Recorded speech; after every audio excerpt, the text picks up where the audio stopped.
नमस्कार, मैं हूं आशीष सिन्हा और आप देख रहे हैं हमारा खास शो पीओके मांगे आजादी। पाकिस्तान अधिकृत कश्मीर में एक बार फिर हालात बेहद तनावपूर्ण हो गए हैं। पिछले 4 दिनों से बढ़ती महंगाई, बिजली पानी की गंभीर कमी और प्रशासन की लापरवाही के खिलाफ मीरपुर, कोटली, रावलकोट और मुजफ्फराबाद में हजारों लोग सड़कों पर उतर आए हैं। प्रदर्शन तेजी से हिंसक रूप ले चुका है, जहां सुरक्षा बलों ने प्रदर्शनकारियों को तितर-बितर करने के लिए गोलियां चलाई और आंसू गैस के गोले दागे। कई जगहों पर झड़पें हुई और दुखद रूप से कई लोगों की मौत भी हुई है, जबकि दर्जनों लोग गंभीर रूप से घायल हुए हैं। आम जनता का कहना है कि महंगाई ने उनकी जिंदगी को बेहाल कर दिया है। बिजली के बढ़ते दाम, आटा, चीनी, ईंधन की किल्लत ने आम इंसान की मुश्किलों को कई गुना बढ़ा दिया है। सोशल मीडिया पर भीड़ आजादी के नारे लगाए और पत्थरबाजी करते हुए जो वीडियो है वो वायरल हो रहे हैं। यानी सोशल मीडिया पर हर तरफ कश्मीर जो पीओके है उसकी आजादी को लेकर लगातार नारेबाजी हो रही है, प्रदर्शन किए जा रहे हैं। स्थिति को काबू में करने के लिए इंटरनेट सेवा भी कई इलाकों में बंद कर दी गई है। स्थानीय राजनीतिक दल और मानवाधिकार संगठन पाकिस्तान सरकार से शांतिपूर्ण समाधान और दमन नीति बंद करने की मांग कर रहे हैं। आइए इसी मुद्दे पर अपने खास मेहमानों के साथ चर्चा करेंगे, लेकिन ग्राफिक्स के जरिए भी हम आपको आने वाले समय में यह बताएंगे कि पीओके का इतिहास क्या है। लेकिन ये जो तस्वीरें आ रही हैं, इन तस्वीरों के मायने समझिए, इन तस्वीरों को आप देखिए और इन तस्वीरों को समझिए कि क्या कुछ कश्मीर में जो है वो चल रहा है। लेकिन पीओके का इतिहास क्या है? पाकिस्तान ने जिस कश्मीर के हिस्से को गैर कानूनी और असंवैधानिक तरीके से अपने कब्जे में ले लिया है, जिसे पाकिस्तान अधिकृत कश्मीर कहते हैं, उसका इतिहास क्या है वो हम आपको ग्राफिक्स के जरिए समझाते हैं। अब समझिए ग्राफिक्स के जरिए कि क्या कुछ विवाद है। पाकिस्तान अधिकृत कश्मीर का इतिहास पीओके का 1947 का बंटवारा हुआ और कश्मीर विवाद का जन्म होता है। 1947 में भारत की विभाजन हुआ और पाकिस्तान जो है वो अस्तित्व में आया था। अब अगला ग्राफिक्स आपको दिखाते हैं कि उसके बाद क्या हुआ। उसके बाद यहां से कहानी मोड़ लेती है। जम्मू कश्मीर एक रियासत थी जिसके शासक थे महाराजा हरि सिंह जी। महाराजा हरि सिंह के पास विकल्प थे कि वो पाकिस्तान या भारत कहां पर जाना चाहते हैं, लेकिन उन्होंने शुरुआत में दोनों में मना कर दिया कि हम किसी भी मुल्क में नहीं जाएंगे। महाराजा हरि सिंह ने शुरुआत में भारत या पाकिस्तान किसी में शामिल ना होने का फैसला किया। जब उनके सामने ये शर्त रखी गई तो उन्होंने साफ कह दिया कि हम किसी भी देश में शामिल नहीं होंगे। उसके बाद देखिए पाकिस्तान की नापाक हरकत वहीं से शुरू हो जाती है। अक्टूबर 1947 में पाकिस्तान समर्थित कबायली लड़ाके कश्मीर में घुस आए। 3 दिनों तक उन्होंने कश्मीर में कत्ले आम मचा दिया था। हरि सिंह घबरा गए और उसके बाद उन्होंने भारत से मदद मांगी। 26 अक्टूबर 1947 को महाराजा हरि सिंह ने इंस्ट्रूमेंटल ऑफ एक्सीलेंस विलय पत्र पर हस्ताक्षर किए, यानी भारत के साथ विलय पर उन्होंने समझौता कर लिया। अब अगला ग्राफिक्स आपको दिखाते हैं। हस्ताक्षर कर जम्मू कश्मीर को भारत में मिला दिया गया, यानी जम्मू कश्मीर की जो रियासत थी वो भारत का अभिन्न अंग हो गई। लेकिन विवाद यहां थमा नहीं, यहां से एक नए विवाद ने जन्म ले लिया। अब वो हम आपको दिखाते हैं कि वो नया विवाद कौन सा है। अब समझिए, पहला जो भारत और पाकिस्तान युद्ध हुआ था वो 1947-48 में हुआ। वो कश्मीर को लेकर हुआ। जनवरी 1949 को संयुक्त राष्ट्र की मध्यस्थता के बाद इस युद्ध पर विराम लगा। उसके बाद सीज फायर किया गया। LOC, line of actual control, उस समय बनाया गया। भारत ने सेना भेजकर हमलावरों को पूरी तरीके से खदेड़ दिया, लेकिन युद्ध जरूरत से ज्यादा लंबा खिंच गया। 1 जनवरी 1949 को संयुक्त राष्ट्र की मध्यस्थता में शांति समझौता हुआ, सीज फायर हुआ और पाकिस्तान के कब्जे में जो हिस्सा था उसे पीओके कहा गया, यानी पाक अधिकृत कश्मीर। अब इनको समझिए, कुल क्षेत्रफल कितना है? लगभग 13,297 वर्ग किलोमीटर का क्षेत्रफल है। अनुमानित आबादी कितनी है? लगभग 40 लाख। ये 2021 की जो जनगणना हुई थी उसके मुताबिक। अब तीसरा देखिए, जो प्रमुख शहर है वो मुजफ्फराबाद है, मीरपुर है, कोटली है और रावलकोट है। यहां पर आजादी की मांग उठ रही है लंबे समय से। यहां की जो आवाम है, मुजफ्फराबाद, मीरपुर, कोटली, रावलाकोट, ये भारत में शामिल होना चाहते हैं। पाकिस्तान ने जबरदस्ती इनको अपने कब्जे में रखा हुआ है, दमन करता है, उन पर अत्याचार करता है। अब आपको अगला ग्राफिक्स दिखाते हैं ताकि तस्वीरें जो हैं वो और ज्यादा क्लियर हो पाएंगी। अब ये देखिए प्रशासनिक ढांचा यहां पर क्या है, किस तरीके से ये काम करता है। 1949 में पाकिस्तान ने इस क्षेत्र को आजाद जम्मू कश्मीर, जिसे AJK कहते हैं, यानी आजाद जम्मू कश्मीर कहते हैं, नाम दिया। क्षेत्र के पास अपनी एक निर्वाचित सरकार और विधानसभा है। POK के पास यानी आजाद कश्मीर के पास अपनी एक विधानसभा है। हालांकि वास्तविक जो नियंत्रण है वो पाकिस्तान सरकार इस्लामाबाद के ही हाथ में है, यानी इस्लामाबाद से इसे कंट्रोल किया जाता है। रक्षा, विदेश नीति और अन्य रणनीतिक निर्णय इस्लामाबाद द्वारा ही लिए जाते हैं, यानी किस तरीके से स्ट्रेटजी बनाई जाएगी ये सब कुछ इस्लामाबाद से लिए जाते हैं। और यहीं से ये विवाद जो है वो शुरू हो रहा है। इसे एक अर्ध स्वायत्त क्षेत्र में माना जाता है, परंतु इसकी स्वतंत्रता को बहुत सीमित कर दिया गया, यानी पाकिस्तान के हुक्मरान AJK के यानी आजाद जम्मू कश्मीर के स्वतंत्र हिस्से को अपने पंजे में जकड़कर रखना चाहते हैं। अर्ध स्वायत्त क्षेत्र इसको माना है, लेकिन कंट्रोल कहां से होता है? कंट्रोल होता है इस्लामाबाद से। अब आपको एक और ग्राफिक्स के जरिए बताते हैं क्या चल रहा है। भारत का क्या रुख है? भारत ने साफ कह दिया है कि POK जो है वो भारत का अभिन्न अंग है। संसद का भी स्पष्ट तौर पर पाकिस्तान को दो टूक संदेश है। POK भारत का अभिन्न हिस्सा है और हमेशा रहेगा। ऐतिहासिक और संवैधानिक आधार जो हैं वो उसके पीछे वजह है, और POK की वापसी के बिना जम्मू कश्मीर मुद्दा जो है वो अधूरा है। यह भारत की तरफ से अपने रुख में साफ कर दिया गया है। इसके पीछे की वजह समझिए कि आज भी हमारे संसद में POK के लिए जो सीट्स हैं वो खाली रखी जाती हैं। चाहे आप जम्मू कश्मीर विधानसभा की बात कर लीजिए, चाहे आप देश की संसद के लिए बात कर लीजिए, वो सीट उनके लिए रखी जाती है, यानी सीट वो वेकेंट है। अब आपको समझाते हैं कि ये जियोपॉलिटिक्स के हिसाब से, यानी भौगोलिक अगर दृष्टिकोण से देखा जाए तो ये POK का जो हिस्सा है वो कितना ज्यादा महत्वपूर्ण हो जाता है। CPEC, चीन द्वारा एक आर्थिक कॉरिडोर बनाया जा रहा है। आपने नाम सुना होगा CPEC का। चीन दरअसल सीधे पाकिस्तान में इंटर करने के लिए इस CPEC को बना रहा है, अपने व्यापार को बढ़ाने के लिए। काराकोरम हाईवे सामरिक रूप से अत्यंत संवेदनशील माना जाता है। गिलगिट बाल्टिस्तान क्षेत्र ऊंचाई का दुर्गम स्थान है, जो सैन्य दृष्टि से रणनीतिक बढ़त जो है वो देता है। यह क्षेत्र सियाचिन ग्लेशियर और लद्दाख के बेहद करीब है, इसलिए बेहद संवेदनशील है, जिससे भारतीय सुरक्षा पर सीधा स्पष्ट तौर पर प्रभाव पड़ता है। इस बात को समझिए। यह क्षेत्र जो है वो 3 हिस्सों में बटा हुआ है। अब POK में मौजूदा हालात क्या है, यह आखिरी ग्राफिक से इसको समझिए आप। POK में लगातार महंगाई, बिजली संकट और बेरोजगारी है, जिससे लोग त्राहिमाम कर रहे हैं, जिससे लोग बचना चाहते हैं। पाकिस्तान सरकार लगातार उनकी उपेक्षा कर रही है, उनको 2ym दर्जे का छोड़िए, उनको 3रे दर्जे का नागरिक मानती है। अब आपको आगे दिखा रहे हैं, लोग सड़कों पर उतरकर पाकिस्तान के खिलाफ लगातार प्रदर्शन कर रहे हैं।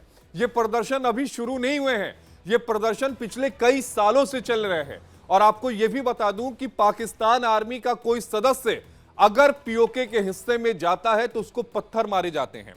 कई बार यहां आजादी की जो मांग है वो गूंज रही है। बिजली नहीं है, पानी नहीं है, लेकिन लोग साफ तौर पर एकजुट हो रहे हैं, आजादी की मांग कर रहे हैं। कई बार वो तस्वीरें आई जब लगातार आजादी की जो मांग है वो उठती रही, लेकिन पाकिस्तान के हुक्मरान जो हैं उनके कानों में जूं तक नहीं रेंगती। अब आपको हम अपने मेहमानों के पास भी लेके चलेंगे। हमारे साथ 3 खास मेहमान आपको टीवी स्क्रीन पर नजर आ रहे होंगे। हमारे साथ कर्नल शिवदान जी हैं, हमारे साथ ग्रुप कैप्टन UK देवनाथ जी हैं, और हमारे साथ हमारे सहयोगी रमन सैनी हैं। आप सभी का बेहद स्वागत है। लेकिन रमन, मैं आपके पास आऊंगा क्योंकि आप बहुत ही बारीकी से नजर रखते हैं POK में जो कुछ चल रहा है। आज की तारीख में अगर पूछा जाए, लोग परेशान हैं पिछले कई सालों से, वहां पर लगातार सरकार पाकिस्तान के हुक्मरानों के खिलाफ प्रदर्शन हो रहे हैं, लेकिन अब लोग पूरी तरीके से सड़कों पर आ गए हैं। मौजूदा हालात क्या है इस समय पीओके में?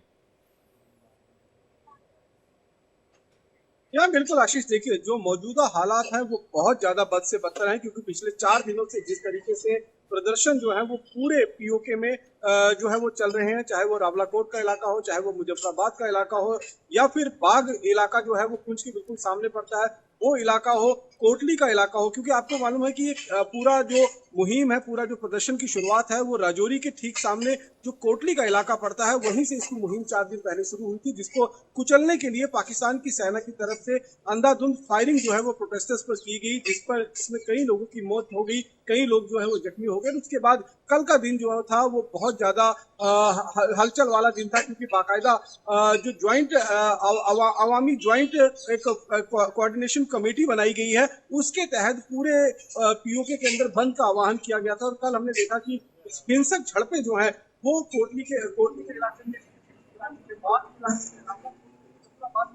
हुई। कई जगह पर प्रदर्शनकारियों ने सुरक्षाकर्मियों के जवानों को घेर लिया, वहां पर उनके साथ मार पिटाई जो है वो की गई। और इस तरीके की बहुत सारी तस्वीरें जो है वो कल देखने को मिली। पुलिस और जो आर्मी है उन्होंने आंसू गैस के गोले दागे, साथ साथ में फायरिंग जो है वो लगातार करती रही, क्योंकि अगर हम देखें तो सिचुएशन जो इस समय अनरेस्ट चल रहा है पूरे पीओके के अंदर, उसको काबू में करने के लिए बाकायदा पंजाब प्रांत से पाकिस्तानी रेंजर्स और पाकिस्तानी फोर्सेस को जो है वो पीओके के अंदर डिप्लॉय किया गया है। इंटरनेट सर्विसेज जो है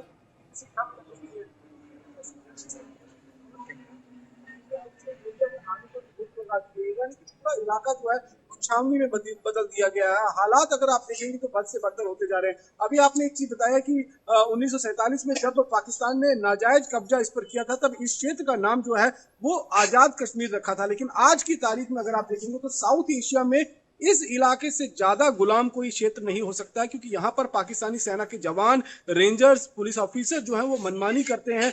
मानवाधिकार का हनन जो है वो खुलेआम किया जाता है। यहाँ पर छोटे छोटे बच्चों को उठाकर ले जाया जाता है, उनको आतंकी ट्रेनिंग देने के लिए, ताकि उनको भारत के खिलाफ इस्तेमाल किया जा सके। इस इलाके की बहन बेटियों पर जो है वो बुरी नजर हमेशा से पाकिस्तान के फोर्सेस की रहती है। तो इन सब जुल्म सितम से जो है वो ऊब कर परेशान होकर पीओके की आवाम जो है वो कहीं ना कहीं चाहती है, क्योंकि वो देख रही है कि जम्मू कश्मीर जो भारत का हिस्सा है, वहां पर पिछले कुछ सालों में किस तरीके से तरक्की, उन्नति और यहाँ पर जो डेवलपमेंट हुआ है वो देख रही है, और वो देख रही है कि वहां पर किस तरीके के हालात है। तो वो कहीं ना कहीं अंदर खेमे से भी आवाज लगातार उठती हुई नजर आ रही है। कल भी हमने देखा कि जो नारेबाजी हो रही थी और ये कहा जा रहा था कि ये जो दहशतगर्दी है इसके पीछे वर्दी है, और साथ ही साथ में भारत के साथ में मिलने के लिए पीओके का जो इलाका है वो आतुर हो चुका है। इसीलिए लगातार जो है ये प्रदर्शन, पिछले साल भी हमने देखा कि 2024 में किस तरीके से एक बड़ा हिस्सा जो था पीओके का, उसमें ये प्रदर्शन जो है वो होते हुए नजर आए। और सबसे बड़ा अगर हम बदलाव देखें,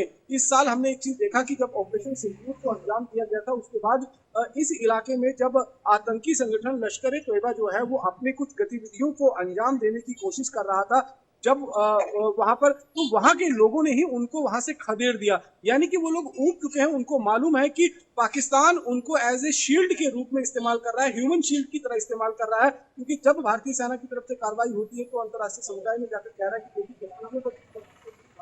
खा रहा है, और एक ह्यूमन शील्ड की तरह पाकिस्तान इस्तेमाल जो है वो कश्मीर के लोगों को, जो पीओके के लोग हैं उनको करने की कोशिश कर रहा है। तो ये हालात जो है वो अभी लगातार बद से बदतर बने हुए हैं। आज भी पूरे इलाके में जो है वो कर्फ्यू लगाया हुआ है, पूरी तरीके से बंद किया गया है, लेकिन उसके बावजूद लोग सड़कों पर उतर आए हैं, और लगातार जो सुरक्षाकर्मी वहां पर हालात को सुधारने के लिए मौजूद हैं, उनके साथ झड़पें जो है वो लगातार हो रही है। रमन, एक और खबर सामने आई थी कि जितने भी वहां पर पुलिस वाले हैं पीओके के, वो सारे के सारे स्ट्राइक पर चले गए अपनी मांगों को लेकर।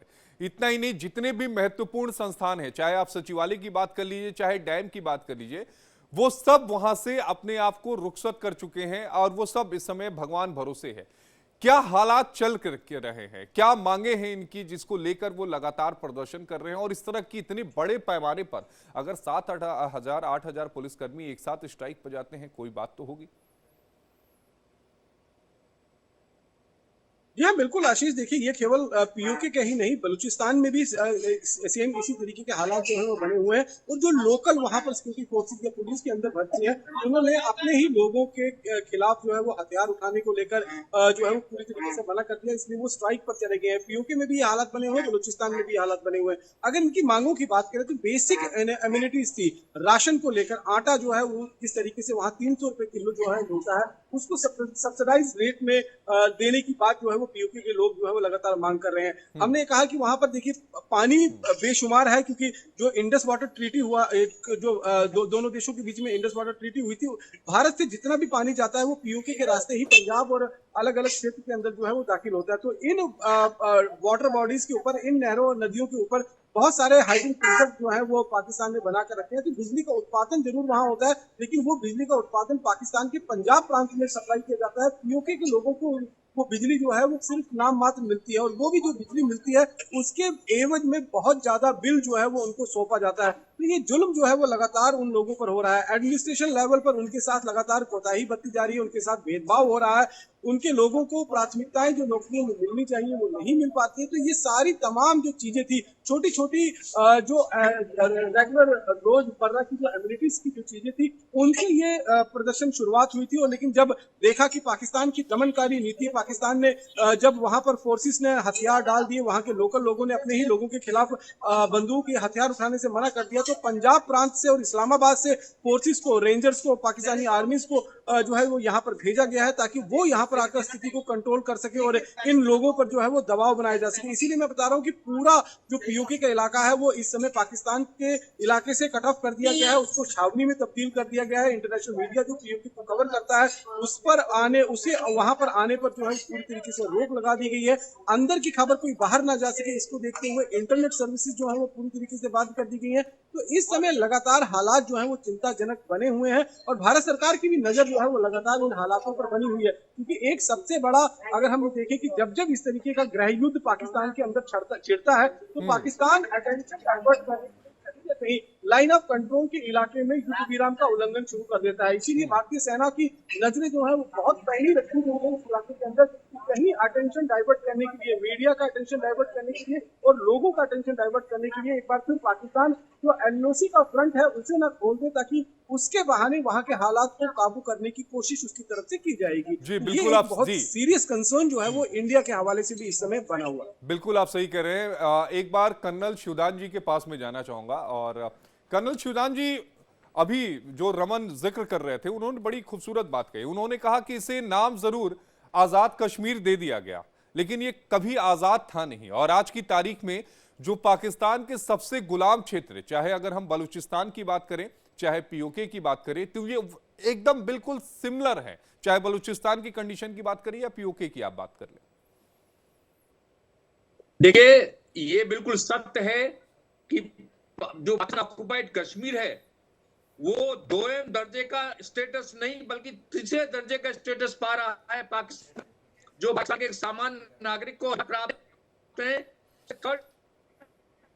के लोगों को आपको जानकर होगा, ताजुब होगा, भी अलग है, अलग है, पूरे डिसीजन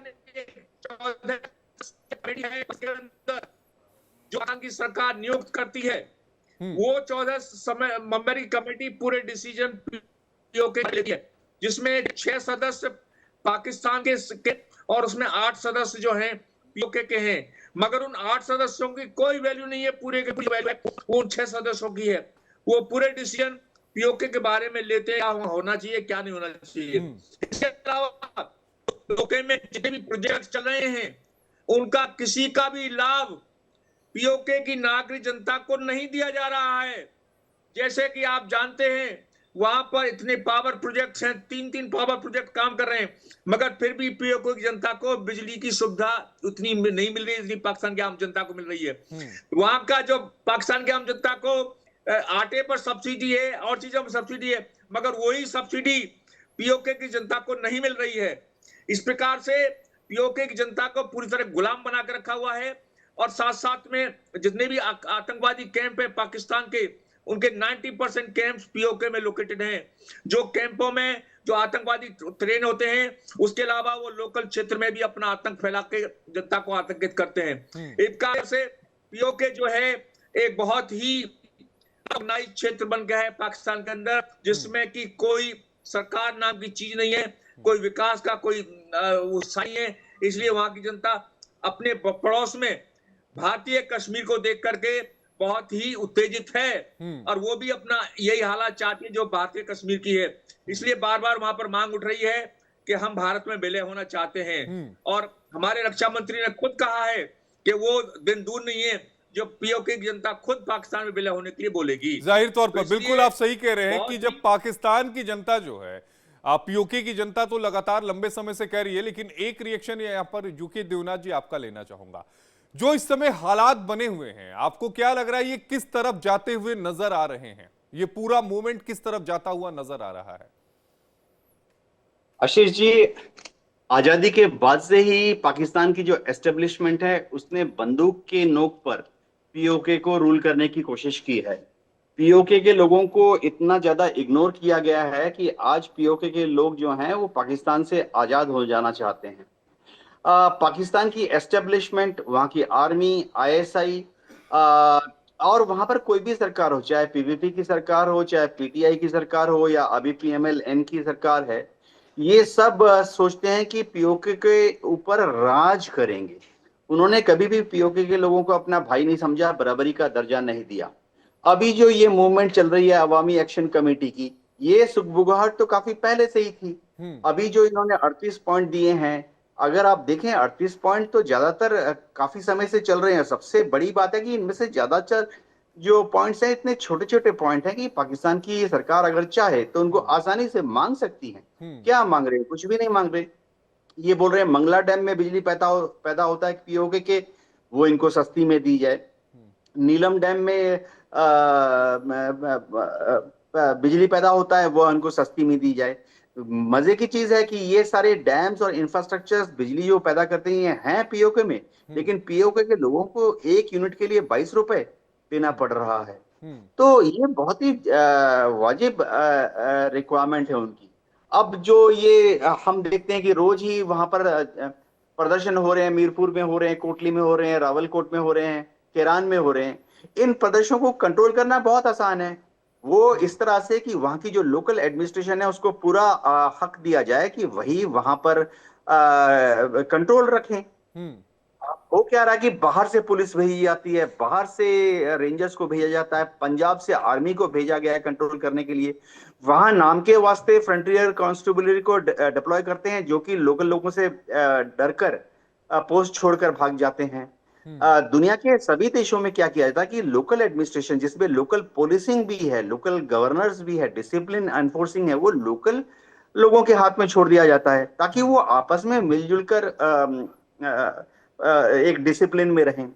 अब हो ये रहा है कि पाकिस्तान की एस्टेब्लिशमेंट सोच रही है कि जिस तरह से उन्होंने खैबर पख्तूनख्वा में डंडा चलाकर कंट्रोल रखने की कोशिश कर रहे हैं, या बलूचिस्तान में बॉम्ब्स गिराकर बलूचिस्तान के बीएलए को हराने की कोशिश कर रहे हैं, वो सोच रहे हैं इसी तरह की एक कड़ी कार्रवाई से वो पीओके, गिलगित, हुंजा, बाल्टिस्तान, यहाँ के लोगों को कंट्रोल कर लेंगे। ये असंभव है। जी आशीष जी, ये बिल्कुल आप सही कह रहे हैं कि ये संभव नहीं है। संजीव श्रीवास्तव जी से एक रिएक्शन ले लेता हूं। संजीव जी, ये सब कुछ हो रहा है, पीओके में लगातार इस तरह के प्रदर्शन हो रहे हैं, लोग अपनी मांगों को रख रहे हैं। सवाल ये है कि क्या अंतर्राष्ट्रीय समूह को ये सारी चीजें नहीं दिखती या फिर नजरअंदाज किया जा रहा है? जी देखिए, अंतर्राष्ट्रीय समुदाय तो उसके डबल स्टैंडर्ड साफ हैं, और पाकिस्तान के साथ खासकर जो वेस्टर्न कंट्रीज हैं, अमेरिका है, उसके जो डबल स्टैंडर्ड आप देख ही रहे हैं कि सारे उसके आतंक के इतिहास को बिल्कुल साइडलाइन करके कभी लंच पे बुलाया जा रहा है, कभी क्लोज डोर मीटिंग की जा रही है। तो इस तरीके से जो पाकिस्तान के हुक्मरानों के द्वारा जो अपनी आवाम के ऊपर जो जुल्मो सितम किए जाते हैं, हर तरीके की बर्बरता अत्याचार किए जाते हैं, उसको जाहिर है कि वेस्टर्न कंट्रीज इग्नोर करती हैं और वेस्टर्न कंट्रीज उसके ऊपर ध्यान नहीं देती हैं। लेकिन जहां तक पाकिस्तान के हुक्मरानों की बात है, तो पाकिस्तान के हुक्मरान जो पाकिस्तान ऑक्युपाइड कश्मीर और गिलगित बल्तिस्तान के लोगों के साथ सेकेंडरी ट्रीटमेंट करते हैं, उनको दोयम दर्जे का नागरिक और व्यवहार उनके साथ करते हैं। उनको बेसिक इम्यूनिटी से वंचित रखा जाता है। बिजली, स्वास्थ्य की सुविधाएं, शिक्षा, रोजगार, जाहिर है कि उनकी जो बेसिक सुविधाएं हैं उसके ऊपर बिल्कुल वो ध्यान नहीं देते, उनको नेग्लेक्ट करते हैं। और जब उनके खिलाफ वो आवाज उठाते हैं तो उनके ऊपर हर तरीके की बर्बरता की जाती है, अत्याचार किया जाता है। और जैसे कि और यही जो दोयम दर्जे का ट्रीटमेंट है, ये पाकिस्तान के जो पंजाबी सुन्नी डोमिनेशन वाले जो हुक्मरान हैं, ये बलूचों के साथ भी करते हैं, पश्तूनों के साथ भी कर रहे हैं। पश्तूनों के ऊपर तो अब फाइटर जेट से हमले किए जा रहे हैं, लेजर गाइडेड बम से पश्तूनों को मारा जा रहा है। सिंध के लोगों के साथ भी ऐसा ही बर्ताव होता है। तो ये जो इथनिक माइनॉरिटीज हैं, और हमारे जो कश्मीरी भाई बहन, तो हम देख ही रहे हैं किस तरह से वो सड़कों पे हैं, और वो भारत में अपने जो मूल स्थान जो उनका देश है वहां पर वो आना चाहते हैं। तो ये जो पाकिस्तान के हुक्मरानों का जो एक बहुत ही ज्यादा पक्षपातपूर्ण जो रवैया है, केवल उन्हें एक पंजाबी उनका एकमात्र प्यारा प्रोविंस है, शेष अन्य जितने भी प्रोविंसेस हैं सब उसके साथ उनको सेकेंडरी ट्रीटमेंट करते हैं। इथनिक माइनॉरिटीज के साथ बर्बरता की जाती है। और रिलीजियस माइनॉरिटीज की तो आप बातें भूल जाएं, किस तरीके से हिंदुओं की संख्या वहां पे कम हुई है, क्रिश्चियंस की संख्या कम हुई है, सिखों की संख्या कम हुई है।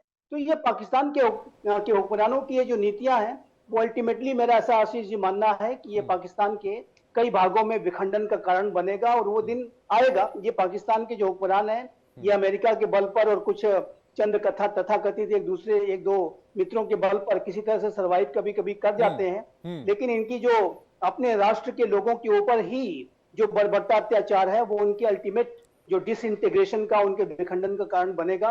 और वो दिन दूर नहीं है। मेरा ऐसा मानना है कि पाकिस्तान आंतरिक रूप से काफी विभाजित हो चुका है।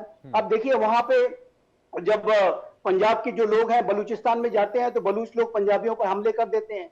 किसी भी राष्ट्र में अगर एक प्रांत के लोग दूसरे प्रांत के लोगों पे इतनी नफरत करने लगे और एक दूसरे के ऊपर हमले करना शुरू कर दें, तो वो तो गृह युद्ध जैसी स्थिति है, एक अघोषित सिविल वॉर जैसी स्थिति वहां बनती जा रही है। तो ये जो, और अभी आप देखिए तो तहरीके तालिबान पाकिस्तान तो और बलूचिस्तान लिबरेशन आर्मी सीधा सीधा पाकिस्तान के जो रियल रूलर्स हैं, जो आर्मी और आईएसआई, उसको टारगेट करता है, पुलिस फोर्सेस को टारगेट करता है। और कश्मीरी भी के लोगों के अंदर भी जिस तरीके की क्या गुस्सा और उबाल ले रहा है, ऐसे में उस तरह की स्थितियां, बलूचिस्तान जैसी स्थितियां कश्मीर, पाकिस्तान ऑक्युपाइड कश्मीर में भी बन सकती हैं।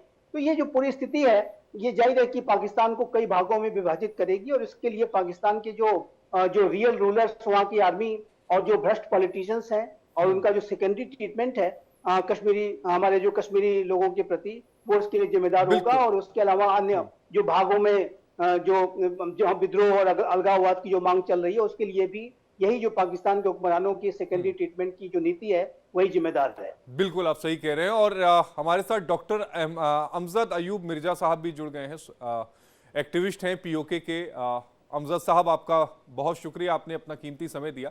अमजद साहब, इस समय पीओके में क्या चल रहा है, क्योंकि आप लगातार वहां के इस मूवमेंट के साथ जुड़े हुए हैं, मूवमेंट में आप भी लोग शामिल हैं, आप भले ही वहां से दूर बैठे हैं लेकिन उसका हिस्सा है। चल क्या रहा है, क्यों इतनी सारी जो आवाम है वो सड़कों पर आई है, एक बार विस्तार से थोड़ा सा एनालिसिस बताइए कि चल क्या रहा है वहां पर।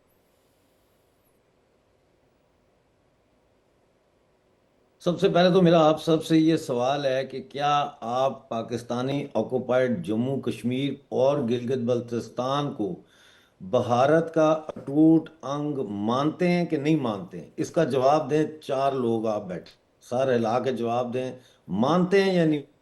पहले तो यहां से बात शुरू करना चाहता हूं। नहीं, अच्छा, मानने की जरूरत क्या है? हमारे यहाँ कहा जाता है कि सत्यम किम प्रमाणम, सत्य को प्रमाण की जरूरत ही नहीं है। पीओके और गिलगित बल्तिस्तान को आप भारत का अटूट अंग मानते हैं या नहीं मानते? अरे, जो सच है उसको मानने की जरूरत क्या है?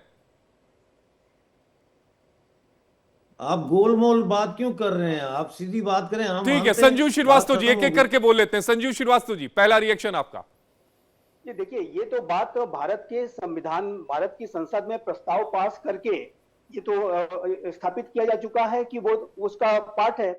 और वहां पे जो सीटें रिजर्व करके रखी जाती हैं, और बार बार हमारे गृह मंत्री ने, अमित शाह जी ने, हमारे प्रधानमंत्री ने बार बार इस बात को दोहराया है, पूरे अंतर्राष्ट्रीय समुदाय को बताया। तो इस तरीके का कोई प्रश्न ही नहीं उठता कि हम इसे नहीं मानते हैं। यह अभिन्न अंग था, है और रहेगा। और पाकिस्तान का जो इलीगल ऑक्युपेशन है वो समाप्त होगा, वो दिन जरूर आएगा। मैं इतना कहना चाहता हूं। UK Devnath ji. UK Devnath ji please. कि पाक ऑक्युपाइड कश्मीर जो है भारत के कश्मीर का अभिन्न हिस्सा है। और प्रधानमंत्री जी, हमारे गृह मंत्री जी, विदेश मंत्रालय से हमेशा यह बयान आया है कि वह दिन दूर नहीं है जब पाक ऑक्युपाइड कश्मीर के लोग उठकर खड़े होंगे और भारत के कश्मीर भाइयों से मिलकर भारत का हिस्सा बनेंगे। Colonel Shivdan Singh ji please. देखिए, जो अंग्रेजों ने कानून तय किया था जो रियासतों का भारत में विलय होने का, उस कानून के हिसाब से जम्मू कश्मीर के राजा हरि सिंह ने पूरे कश्मीर राज्य को भारत में मिला दिया था। तो किस लिए पीओके बना है? ये पाकिस्तान का सरासर इलीगल ऑक्यूपेशन है। और जिस तरह से पाकिस्तान ने बलूचिस्तान को जबरदस्ती अपने अंदर मिलाया, इसी प्रकार कश्मीर की तरह ही खैबर पख्तूनख्वा को मिलाया, इसी प्रकार कश्मीर को भी मिला, पीओके को मिला रखा है। और जिस तरह से वहां की जनता आवाज उठा रही है अपने साथ दुर्व्यवहार के लिए, क्योंकि ये पाकिस्तान की जो केंद्रीय सरकार है इन राज्यों को पुरावर का दर्जा नहीं देती है, इसी कारण वहां की जनता दुखी है। जिस प्रकार बलूचिस्तान की जनता दुखी है, उसी प्रकार पीओके की जनता उससे भी ज्यादा दुखी है जी। और पाकिस्तान के जितने भी आर्मी अफसर हैं, रिटायर्ड सीनियर, उन्होंने अपने फार्म हाउस पीओके बना रखे हैं। तो दुनिया भर की जो प्रॉपर्टी है वो बाहर के लोगों को बिलोंग कर रही है। पीओके की जनता एक मूक दर्शक की तरह बनी हुई है। इसलिए पीओके में जो एजिटेशन चल रहा है वो बिल्कुल वैलिड है और जस्टिफाइड है और उनको जल्दी से जल्दी स्वतंत्रता दी जानी चाहिए और उन्हें भारत में विलय हो जाना चाहिए उनका। जी। डॉक्टर अमजद अयूब जी, आपने हमारे तीनों एक्सपर्ट्स की बात सुनी, आप मुझसे भी रिएक्शन चाह रहे थे। मैंने शुरुआत में भी ये आपको बोला था कि प्रत्यक्षम किम प्रमाणम, जो चीजें प्रत्यक्ष हैं उसको प्रमाण की जरूरत नहीं है। संसद में सीट रखी गई है, इसका मतलब यही है कि हम अपना अभिन्न हिस्सा मानते हैं। आप में अपना टू टांग समझते हैं या नहीं समझते? नहीं, जवाब है बिल्कुल या नहीं, ये जवाब होना चाहिए था। हिस्ट्री में आने की जरूरत नहीं है। चलिए अमजद जी, अब आपको जवाब मिल गया। सभी ने यही कहा कि आप हमारे अपने हैं, प्लीज आप अपनी बात पूरी करिए। भारत का टूट अंग है, मुझे बोलने देंगे या नहीं बोलने देंगे? प्लीज आप अपनी बात पूरी करिए, मैं आपको यही कह रहा हूं। 5:30 बजे आपने उठाया है, 5:30 बजे मुझे उठाया बिस्तर से, तो बात तो सुने ना फिर आप। नहीं अमजद जी, आप मेरी बात नहीं सुन रहे। मैं आपसे वही कह रहा हूं कि आप अपनी बात पूरी करिए। हाँ, मैं ये कह रहा हूं कि हम भारत का टूट हैं, इसका मतलब ये है कि पीओजे और गिलगित बल्तिस्तान के अंदर रहने वाले जो लोग हैं वो भारतीय ना हैं। ये जो जुड़ कर रहे हैं, जिसकी आप फुटेज दिखा रहे हैं, ये इंडियन सिटीजन्स हैं जिनके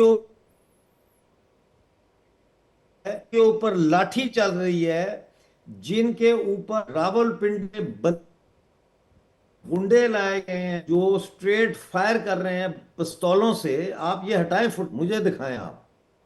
तो मेरा सवाल जी,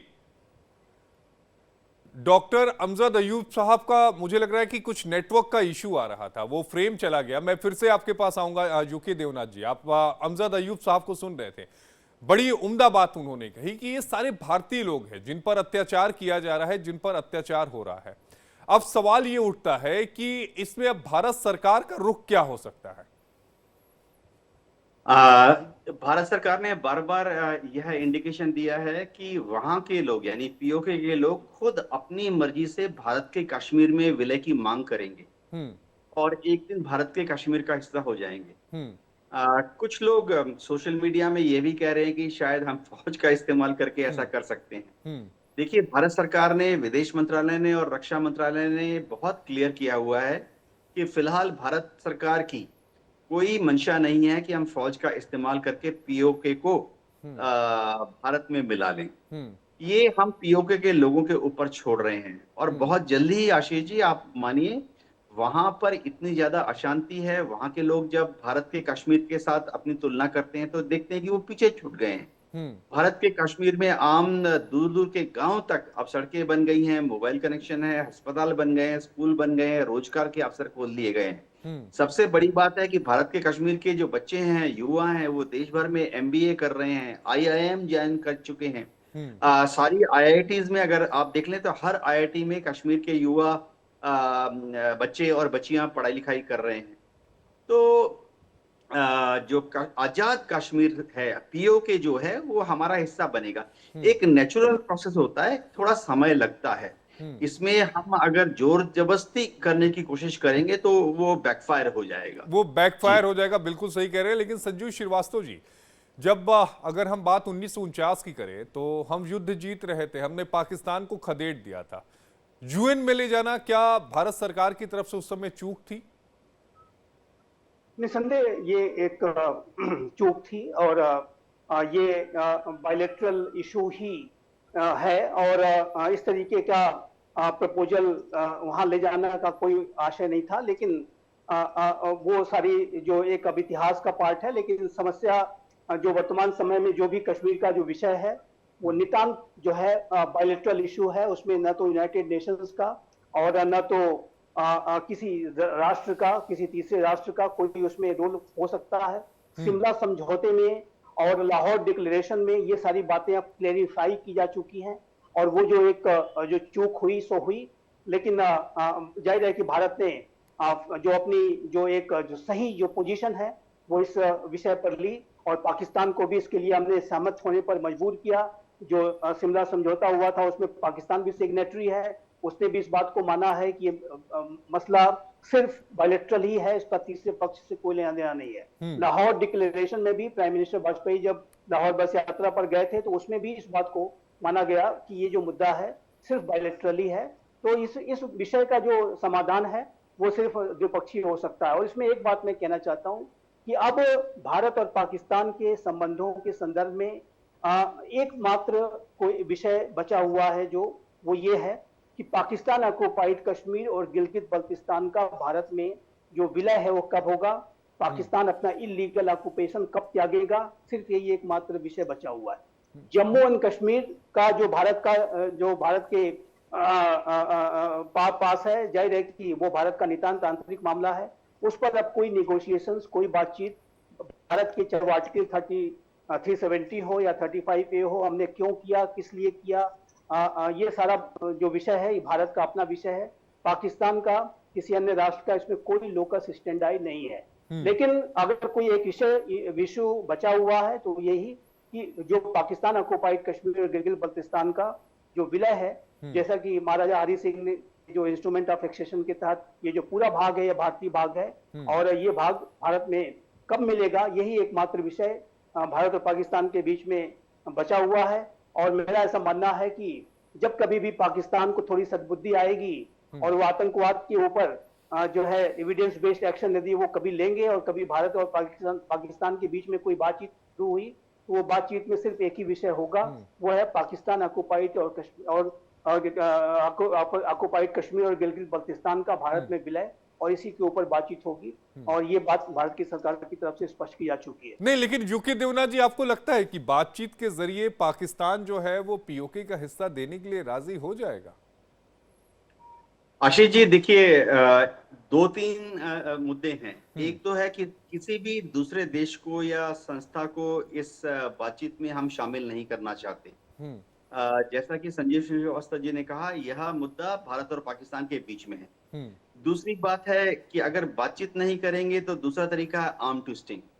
आर्म ट्विस्टिंग का मतलब है दो तरीके हैं, या तो हम उनके ऊपर अलग अलग तरह के सैंक्शंस लगाएं, चाहे कूटनीतिक हो, राजनीतिक सैंक्शन हो, आर्थिक सैंक्शन हो, ट्रेड है का इस्तेमाल करें, दबाव डालें। दूसरा तरीका यह है कि हम अप्रत्यक्ष तरीके से, यानी जिसे कहते हैं छद्म युद्ध करें।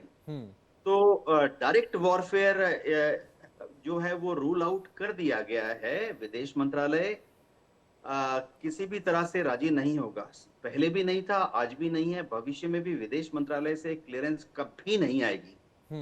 50 साल 100 साल में भी नहीं आएगी कि हमारी फौज को हम बोले कि पीओके की तरफ कूच करो। ये कहना थोड़ा मुश्किल लगता है क्योंकि ये आम जनमानस की जो भावना है उसके विपरीत है। लेकिन देखिए, मिनिस्ट्री ऑफ डिफेंस जो है ये डिसाइड नहीं करती है कि फौज का इस्तेमाल कैसे पीओके के ऊपर किया जाएगा। ये डिसीजन 100% विदेश मंत्रालय का होता है कि फौज का इस्तेमाल क्या हम पीओके पे करेंगे। और मिनिस्ट्री ऑफ डिफेंस में हमारे आईएफएस के अधिकारी हैं, श्री एस जयशंकर खुद आईएफएस अधिकारी रहे थे। उनकी ग्रूमिंग ट्रेनिंग ऐसी होती है कि आईएफएस वाले बहुत ही परिपक्व हैं। देखिए, जब तक वो एडिशनल सेक्रेटरी बनते हैं, उनको मामला अंदर बाहर पूरा पता होता है। तो विदेश मंत्रालय से कभी भी क्लियरेंस नहीं आएगा कि हम भारत की फौज ये को लगभग तय है। POK अमजद साहब भी जुड़ गए हैं पीओके में, वो सोशल एक्टिविस्ट हैं। अमजद जी, अब अपनी बात पूरी रखिएगा। उस समय आपके नेटवर्क के कनेक्टिविटी में कुछ इशू था, प्लीज। नेटवर्क मेरा यहाँ बहुत कमज़ोर है। इस वक्त सुबह के यहाँ 6 बजे हैं, तो मैं किसी जगह पे नहीं जा सका, नेटवर्क बेहतर होता। बहरहाल मेरा सवाल बिल्कुल सिंपल था। लोगों ने तकरीर शुरू कर दी कि आप पीओजे और गिलगित बल्तिस्तान, जवाब था हाँ या मुझे बैकग्राउंड नहीं चाहिए, आप समझते हैं। फिर हम सब भारतीय नागरिक हैं जी। और अगर हम सब भारतीय नागरिक हैं, पिछले 2 हफ्तों पाकिस्तानी फौज, रेंजर, पुलिस, एफसी और गुंडे लाए जा रहे हैं। 567 प्लेटून्स लाई गई हैं वहां पे पीओजे के में। आज जो तो सोया, तो जो दिन गुजरा है वहां फायरिंग हुई है, वहां लोग मरे हैं, वहां लोग जख्मी हुए हैं, और जो एक दिन की जनरल स्ट्राइक थी वो अब एक्सटेंड हो गई है। आज भी जनरल स्ट्राइक है वहां। जी। मेरा सवाल ये है, बातें तो हम भी करते हैं, तो डिफेंस मिनिस्टर ने ये कह दिया, अमित शाह ने पार्लियामेंट में ये कह दिया, लोकसभा में रेजोल्यूशन 90s में ये वाला पास हो गया है, हरी सिंह ने ये मुआहदा कर दिया। और भाई इस वक्त आप किधर हो? इस वक्त जो है वो अमित शाह साहब किधर हैं? इस वक्त जो है डिफेंस मिनिस्टर, हम गोलियां खा रहे हैं, आपसे एक बयान नहीं दिया जाता। और आप हमें कहते हैं कि हर वक्त सुबह उठो तो भारत माता की जय बोलो, और सुबह शाम को सोने से पहले भारत के साथ वफादारी का हल्फ लेकर सो। लेकिन आपको पता ही कोई नहीं है कि वहां हो क्या रहा है। और वहां पे मैं आपको ये बात बता दूं कि जो हमने काम किया था, वो काम 1.5 साल पहले हमारा काम तहस नहस हो गया। वहां पे जो हम इंडिया की हिमायत में वहां पीओजे में और गिलगिस्तान में काम कर रहे थे, इसी वजह से कि उस वक्त जब 5 लाख आदमी मुजफ्फराबाद में आए और फायरिंग हुई, 3 लोग वहां पे हमारे शहीद हुए, तो आज तक एक स्टेटमेंट नहीं उसकी कंडेमिनेशन की जो है वो अमित शाह ने दी। भाई अमित शाह हमारे भी तो वो है ना, क्या उसे कहते हैं, होम मिनिस्टर हैं, if we are part of India. Manoj Sinha जो गवर्नर हैं जम्मू कश्मीर के, वो हमारे भी गवर्नर हैं, उनके मुंह को ताला लगा हुआ है। उमर अब्दुल्ला के मुंह को ताला लगा हुआ है। हम मरते जाएं भारत माता की जय कह कह के, और हम जब मर रहे हैं तो हमारे लिए कोई आवाज ना उठाए। ये सवाल है बहुत बड़ा। आज पीओजे में कोई शख्स ये नहीं कह रहा कि हमने आजादी के बाद इंडिया में शामिल होना है। वो वक्त चला, वो 1.5 साल पहले तक जो मेरी मेहनत थी 7-8 साल की, तो लोग कहते थे, एक हमने युवा तैयार की थी पीढ़ी कॉलेजों में और यूनिवर्सिटियों में, वो कहते हैं कि आप भारत माता की जय करते हैं, किधर है आपके मोदी साहब, किधर है आपके अमित शाह साहब? बड़ा बीजेपी का आप ढोल बजाते हैं कि जी बीजेपी बीजेपी बीजेपी, बर्बाद किया हमें आपने। वो बिल्कुल इंडिया के साथ नहीं है। वो कहते हैं हमने आजादी लेनी है, हम अपना ये इसको आजाद बनाएंगे, पाकिस्तान से आजाद करेंगे। और उससे भी बड़ी संख्या में अब लोग हैं जो कह रहे हैं कि आजादी पता नहीं होगी या नहीं होगी, पाकिस्तान से जितना हमें मिल सकता है लिबर्टीज, यानी हमारी जो असम्बली है, इसको हम कैसे एम्पावर करें। और गिलगित बल्तिस्तान की भी सुन लें। वो कहते थे ना कि स्कर्दू कारगिल खोल दो, टूटे रिश्ते जोड़ दो। आज नहीं कह रहे, आज वो पाकिस्तान से बात कर रहे हैं कि हमें कॉन्स्टिट्यूशन के राइट्स दिए जाएं, हमें नेशनल असेंबली में सीट्स दी जाएं, हमें 5वां सूबा बनाया जाए। वो ये कह रहे हैं। आप पता नहीं कौन से ख्वाबों की दुनिया में बैठे हैं कि जी वो हम आ जाएगा, वक्त आने पे आ जाएगा। तो ये आपके लिए सोचने का मसला है कि हमारा देश जिसको हमने अखंड भारत बनाना है, और मैं हमेशा कहता हूं कि अखंड भारत पीओजे और गिलगित बल्तिस्तान से शुरू होगा, वो आज हमारे हाथ से जा रहा है। ऊपर से लद्दाख में आपने जो है वो सोनू वांगचू को चाइनीज एजेंट कह के जेल में डाल दिया है और उसको भेज दिया राजस्थान। 4 बंदे आपने लद्दाख में मार दिए। अब हम किस मुंह से वहां बात करें? तो बाद में साबित होगा ना कि कौन किसका एजेंट है। एक रिएक्शन में संजू श्रीवास्तव जी से लूंगा। अमजद जी आपकी बात पर, अमजद जी ने जो कुछ कहा, संजू श्रीवास्तव जी एक रिएक्शन आपका। देखिए, मेरा ऐसा मानना है कि जो पाकिस्तान ऑक्युपाइड कश्मीर में की जो सड़कों पर जो दिख रहा है, ये जो दृश्य आप दिखा रहे हैं, उससे तो कहीं से भी ऐसा नहीं लगता है कि ये जो लोग हैं वो उनके अंदर किसी तरीके का कोई बदलाव आया है। वो उनके अंदर एक विद्रोह की जो और असंतोष की जो स्थितियां हैं वो और ज्यादा गहरी हो रही हैं, वो भावना और अधिक गहरी हो रही है। और मैं अमजद साहब की जो उनका जो डेस्परेशन है, जो उनकी ग्रीवांसेस हैं, उसको मैं समझ रहा हूं। और मेरा ऐसा मानना है कि भारत की सरकार भी इन सारी स्थितियों पर बहुत पैनी नजर रखे हुए है और उन्हें निराश होने की जरूरत नहीं है। और आज का जो नया भारत है वो, जैसा कि हमारे गृह मंत्री श्री अमित शाह जी ने बार बार इस बात को संसद की पटल पे कहा है कि ये जो जम्मू एंड कश्मीर का जो पूरा स्वरूप है वो पूरा होके रहेगा। और उसका नहीं, लेकिन संजू श्रीवास्तव जी देखिए, अमजद जी ने जो कुछ कहा उन्होंने सारी बातें दिल से कही। गुस्सा भी है, नाराजगी भी है, एक उम्मीद भी भारत से उनको है कि भारत सरकार की तरफ से एक स्टेटमेंट, एक बयान समर्थन में आना चाहिए था। ये उनकी पीड़ा को समझा जा सकता है, उसे दरकिनार कतई नहीं किया जा सकता है। जब वो भारत के साथ विलय की बात करते हैं, भारत माता की जय के नारे लगाते हैं, तो हुकूमत का भी तो फर्ज बनता है ना। अमजद जी की बात में दम तो है।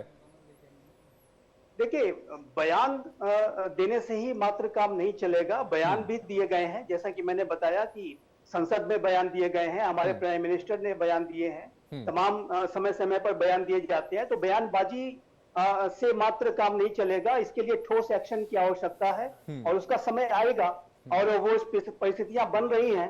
और यदि अमजद साहब ये चाहते हैं कि ये कल ही हो जाए, तो मुझे नहीं लगता कि कल होने जा रहा है। और इसके लिए अभी जो वहां पर हालात जिस तरीके के बनेंगे और उस हिसाब से फिर भारत अपनी जो भी प्रोएक्टिव तरीके से इसके बारे में विचार मंथन कर रहा है, अपनी रणनीतियां सामने लाएगा।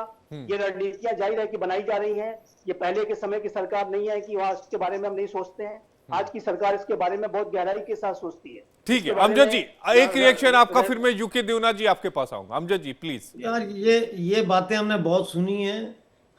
हमसे ज्यादा तो आप भारतीय नहीं हो सकते ना कि हम पाकिस्तान के गुलामी में रह के भारत माता की जय बोल रहे हैं। जान को खतरा है, यूके में रहते हैं, यहाँ पे हजारों मस्जिदें हैं, यहाँ पे हर जगह पाकिस्तान के जो टेररिस्ट हैं वो यहाँ पे फिर रहे हैं। ब्रिटिश अजाइले के शक्ल मेरी हर टीवी चैनल पे आती है, मेरा अपने यूट्यूब चैनल से आती है। तो मुझे ये भारत का ये ना बताएं कि भारत ये है और बयानबाजी ये है और ये प्रदर्शन हो रहे हैं। 12 सीटें जो हैं महाजिरों की जो इंडिया से आए थे, वो 12 सीटें खत्म करने के लिए ये प्रदर्शन हो रहे हैं। ये बिजली के बिल या भारत में शामिल होने के प्रदर्शन नहीं हो रहे। क्यों आप फूल्स पैराडाइज में रहना चाहते हैं? जब मैं आपको समझा रहा हूं कि इस वक्त जो है वो भारत इंतहाई खतरनाक टाइम से गुजर रहा है, जबकि हमारी सरकार जो है भारत की वो एक होस्टाइल नेबरहुड पैदा कर चुकी है। किसी जगह भी हमारी दोस्ती नहीं है किसी के साथ। और ऊपर से हमने लद्दाख को ऐसा हैंडल किया है कि अब वहां लाले पड़ गए। ठीक है, पीओजे के एक रिएक्शन यूके देवनाथ जी से भी ले लेता हूं। यूके देवनाथ जी, डॉक्टर अमजद अयूब ने जो कुछ कहा उस पर एक रिएक्शन आपका। आशीष जी, इसमें कोई शक नहीं है कि दिल से मैं डॉक्टर अमजद मिर्जा साहब के साथ में हूं और मैं उम्मीद करता हूं कि भारत सरकार के जो प्रवक्ता हैं, विदेश मंत्रालय के जो प्रवक्ता हैं, वो एक स्टेटमेंट डेफिनेटली पाक ऑक्युपाइड कश्मीर के लोगों के समर्थन में इशू करेंगे। और वो स्टेटमेंट थोड़ा मजबूत होना चाहिए, कड़ी निंदा से भी ज्यादा मजबूत स्टेटमेंट हमें पीओजे के लोगों के समर्थन में इशू करना चाहिए सरकारी तौर पर। लेकिन यूके देवनाथ जी, आपको नहीं लगता कि अब निंदा करने से काम नहीं होगा? हर चीज में निंदा सही नहीं है कि हम इसकी कड़ी निंदा कर देते हैं, ये नहीं होना चाहिए, ये नहीं चलेगा। आशीष जी, इसमें कोई शक नहीं कि भारत में अगर आप आम जनमानस से पूछें तो खासतौर से यूथ जो हैं, वो चाहते हैं कि भारत सरकार शायद थोड़ा शक्ति का इस्तेमाल करे। सख्ती की नहीं, मैं शक्ति, दुर्गा पूजा चल रही है, यानी हथियारों का इस्तेमाल करे। लेकिन मैं अपने अनुभव से कहूंगा कि मिनिस्ट्री ऑफ डिफेंस के पास पूरी तैयारियां हैं। हम चाहे तो पाक ऑक्युपाइड कश्मीर में मिलिट्री इंटरवेंशन कर सकते हैं, जैसे हमने बांग्लादेश में किया। लेकिन देखिए, ये बहुत ही बड़ा सवाल है कि क्या भारत सरकार इस मामले में, मैं फिर से रिपीट करूंगा, ये क्या पीओजे के अंदर भारत की फौज घुसेगी, ये निर्णय विदेश मंत्रालय को करना है। और मेरी जो एक्सपीरियंस है, अगले 100, 200, 300 साल में विदेश मंत्रालय ये क्लियरेंस नहीं देगी। ये क्लियरेंस नहीं देगी तो हालात कमोबेश बहुत ज्यादा बदलने वाले नहीं है। जी Sanjeev ji, final comment 30 second, फिर मैं वाइंड अप करूंगा जी।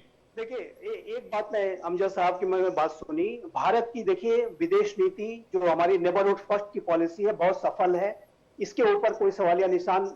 आलोचना आप कीजिए, आलोचना करने का आपके पास पूरा हक है, आप भी इसी देश के नागरिक हैं जैसा कि आपने बताया, तो ये आलोचना आप कर सकते हैं। लेकिन मेरा ऐसा मानना है कि जो विदेश नीति के जो चैलेंजेस हैं उसको हमारी जो सरकार है, आज की जो सरकार है, बहुत अच्छी तरीके से हैंडल कर रही है। और जहां तक इस पूरे क्षेत्र के भारत में विलय का प्रश्न है, तो ये आज की जो सरकार है, कभी आप आयुष साहब, आप भारत के जो आंतरिक मामलों को तो आप देख ही रहे हैं, कभी पिछली सरकारों के बारे में कहा करती थी 370 के बारे में, कुछ नेता ऐसे भी हैं कहा करते थे कि सपने में भी नहीं हो सकता, सपने में भी नहीं हो सकता, और ये सरकार ने करके दिखाया है। और हमारे गृह मंत्री श्री अमित शाह जी का वो बयान आप याद कीजिए, उन्होंने कहा था पाकिस्तान ऑक्युपाइड कश्मीर और गिलगित बल्तिस्तान के लिए अपनी जान तक दे सकते हैं। संसद के पटल पर उन्होंने ये बात कही थी, इस बात को आपको नहीं भूलना चाहिए। जी अमजद जी, समय की कमी है, माफी चाहूंगा आपसे, समय की कमी है। संजीव श्रीवास्तव जी और यूके देवनाथ जी, वाइंड अप करना पड़ेगा। बहुत शुक्रिया आप तीनों खास मेहमानों का हमारे साथ जुड़ने के लिए। हमारे साथ 3 खास मेहमान थे जिन्होंने अपनी बातों को रखा।